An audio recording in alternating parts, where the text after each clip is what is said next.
चला चला चला चला जसं जागा मिळेल तसं बसून घ्या.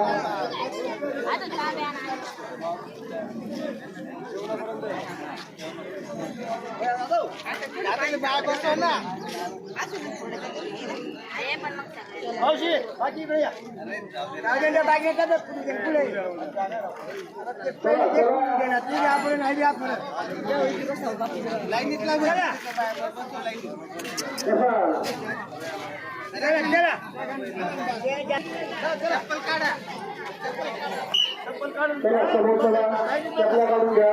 समोर चला.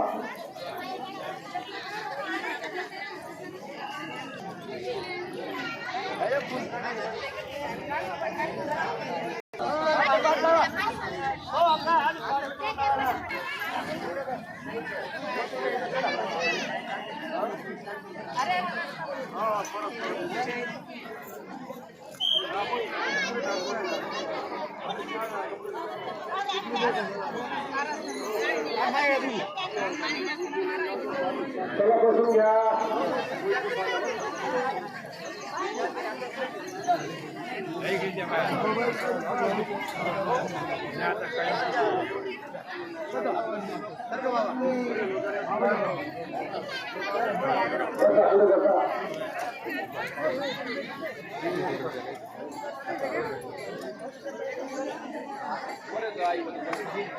चला या इकडे पुढे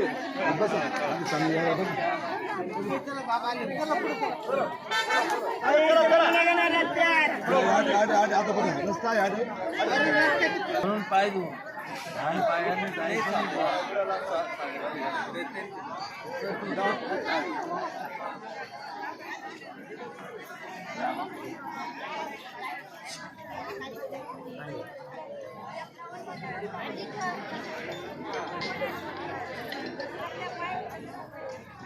रामकृष्ण आहे.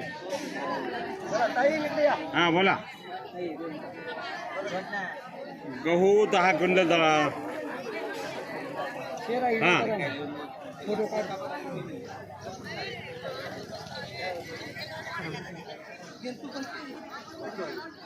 4 क्विंटल काय होईल अण्णा? गहू तिथं पंढरपूरला 10 क्विंटल जायला सांगितले.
बापू महाराज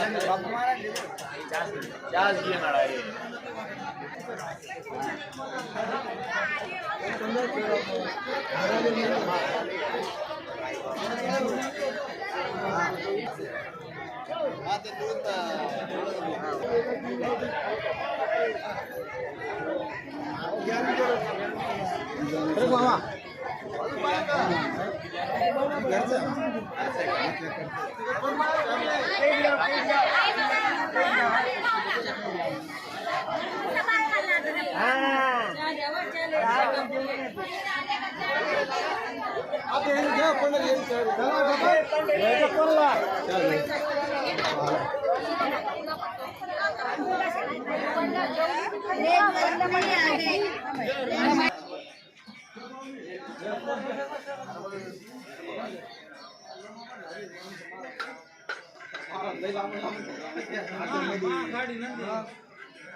आरामशीर म्हणायला काय म्हणतो तो आता पण जेव्हा यांची प्लेट झाली नव्हती तेव्हा मी तुम्ही 1 किलोमीटर चाललेली नव्हती.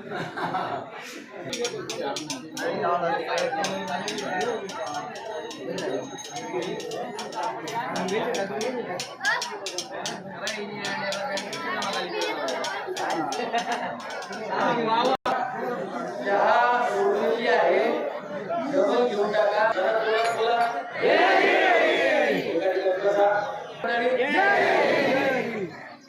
आपण सर्व भावी भक्त काही चालत झालं नाही आता नाही वाटायचा हो. आपण सर्व भावी भक्त पायी चालत चालत पंढरपूर क्षेत्राकडे पांडुरंगाच्या दर्शनासाठी जात असताना ही तपश्चर्या आहे. तपश्चर्येमध्ये कधी सुख वाटेल तर कधी दुःखाचा प्रश्न. तर आपल्याला सर्व प्रसंगाला तोंड द्यावाच लागणार. कधी ऊन राहतं तर कधी पाऊस राहतो तर कधी वारा राहतो तर कधी डांबरी रोड राहतो तर कधी चिखलाचा रस्ता असतो तर कधी कधी चपला पायात घालाव्या लागतात तर कधी कधी पायाच्या चपला हातात ठेवाव्या. अशा पद्धतीनं आपल्याला प्रवास करत करत आणि पांडुरंगाच्या दर्शनासाठी जायचं. प्रवास म्हणला की याच्यामध्ये या गोष्टी येतात. गाडीत का बसत नाही. कधी कधी गाडी इतकी स्पीड चालते की खूपच स्पीड चालते तर कधी कधी इतकी हालते की ती गाडीत नको वाटतं. पायी चालावं असं वाटतं. तर असं राहतच असतं. रस्ता आहे त्याच्यामुळे आपल्याला एक लक्षात घ्यायचं की आपण वर्षातून एकच वेळा या रस्त्याला येतो आणि जे लोक कायमस्वरूपी या रस्त्याला वागतात त्यांचं कसं असेल. तर हा विचार डोळ्यासमोर ठेवून आपण कधीही काय करावं. दुःखातून आपलं सुखातून दुःख वजा करत कधी बी आपण हा विचार करावा. कधी कधी दुःखातून दुःख वजा होतं कधी कधी सुखातून दुःख वजा होतं कधी कधी दुःखातून सुख वजा होतं तर कधी कधी सुखातून सुख वजा होतं.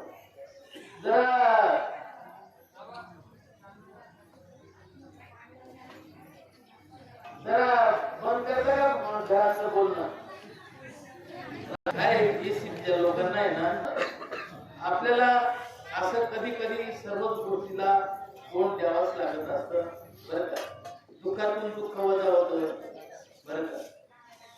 जर कधी एखाद्याच्या घरामध्ये दुःख झालं आपण जर कधी त्याला त्याच्याही पेक्षा जास्त दुःख मोठं सांगितलं तर त्याचं दुःख त्या दुःखातून वजा होतं. कधी कधी सुखातून दुःख वजा होतं.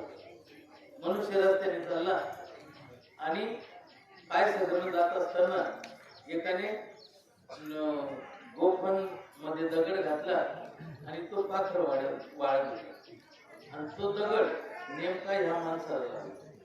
तो पाठीला लागला. लई वेदना झाल्यानंतर त्याला वाटलं की केवढा दगड मारला याने, याला नेऊन टाकला. त्यांनी तो दगड उचलला, पाहिला तर तो होता पिवळा दगड. त्यांनी घासून पाहिला दगड, तो पिवळा जमत होता. त्याला वाटलं पिवळ सोन्याचाच आहे आणि पिवळ सोन्याचाच होता आणि त्याला पाठीला लई लागलं होतं. पण ते दुःख विसरलं. तो सोनं पाहून म्हणायला लागला म्हणजे गड्या अजून भावच्या मारत. कधी कधी सुखातून दुःख वजा होतं, तर कधी कधी सुखातून सुख वजा होतं, नाही का? आता समजा तुम्ही जिलबी खाऊन आणि जिलबी खाता खाता यांना काही जिलबी भेटली नाही, पण मग आता त्या माणसाजवळ कधी गुलाबजाम होते आणि ती बी खव्याची होती आणि ते खव्याचे गुलाबजाम यांना वाटते. आता तुमचं जे जिलबीचं सुख आहे ते यांच्या गुलाबजामुनच्या सुखातून वजा झालेलं वजा होतात. तर असं कधी कधी सुखातून सुख वजा होतं, कधी कधी दुःखातून दुःख वजा होतं, कधी कधी दुःखातून सुख वजा होऊन जातं, तर कधी कधी सुखातून दुःख वजा होतं. तर आपण हा विचार करायचा आपल्यावर की बाबा आपण वर्षातून एकदाच या रस्त्याने चालतो. वर्षातून कायम स्वरूपी लोक या रस्त्याने जातात, त्यांना किती त्रास होतात. म्हणजे त्यांच्या त्रासातून आपला जो त्रास आहे तो काय होतो, वजा होतो. आणि लक्षात घ्या, तुम्हाला भवदुःख सागरातून करून जायचं आहे, भवदुःखातून करून जायचं आहे. तर जर कधी कायमस्वरूपी तुमचा त्रास कमी व्हावा म्हणजे जावा असं वाटत असेल तर तुम्हाला हा त्रास सहन करणं गरजेचं आहे. पायाला काटा मोडल्यानंतर डॉक्टरनं सांगितलं ऑपरेशन केल्याशिवाय काटा निघणार नाही. मग आता तुम्ही कायमस्वरूपी ते काट्याचं दुःख घेऊन बसाल का ऑपरेशन कराल? बस ऑपरेशन करा. मग ऑपरेशन म्हणजे मनुष्य हसत करतो का? नाही, पैसा बी जातो, पीडा बी होती. परंतु ही पीडा जी ऑपरेशनची आहे तर ती कायम स्वरूपाची पीडा घालवण्याकरता ती ऑपरेशनची पीडा आहे. तशी ही पंढरपूरच्या वारीची जी पीडा आहे तर ती कायम स्वरूपाच्या भवदुःखातून मुक्त होण्यासाठी ही पीडा करते. म्हणून कधीही हे लक्षात ठेवा. आणि आता आपण इथपर्यंत आलो. सुंदरपैकी चहा विलायची टाकू नाही का, भारी होतं त्याने त्याच्या चेहऱ्यावरून माझ्या लक्षात जसं फवारणी मारली मी तिच्या भाजीवर ती चौकवी होत तशी चौकवी होऊन गेली नाही का. म्हणजे जे येण्याचा त्रास होता तो आणि मस्तपैकी चहा आमचे वैकुंठवासी रघुनाथ अण्णांचे मोहन पाटील यांच्याकडून हा चहा राहतो. ते वैकुंठवासी झाले, त्यांच्या पाठीमागं त्यांचे चिरंजीव रमेश रघुनाथ त्रिभुवन या रमेश भाऊ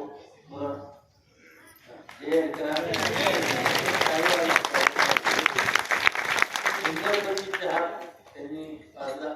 दिल्लीतील भाविकांच्या वतीने त्याचं चिंतन आणि पहिले ते आम्हाला या घरात बसवत होते पण आज आम्हाला या बंगल्यात बरं का.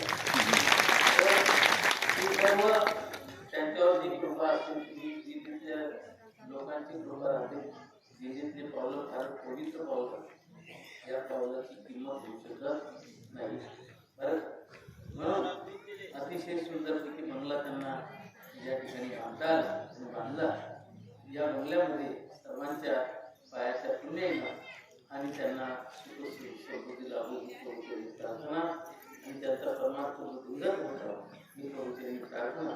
आणि आता जवळ आपल्याला शारंग भाऊ धमाडे आणि आसाराम भाऊ जाधव यांच्याकडून सुंदरपैकी नाश्ता आहे. आता एकदाच नाश्ता आहे, दुसऱ्यांदा म्हणून आपण आता सर्वांनी नाश्ता घ्यायला त्या ठिकाणी भोजन करत करायचं.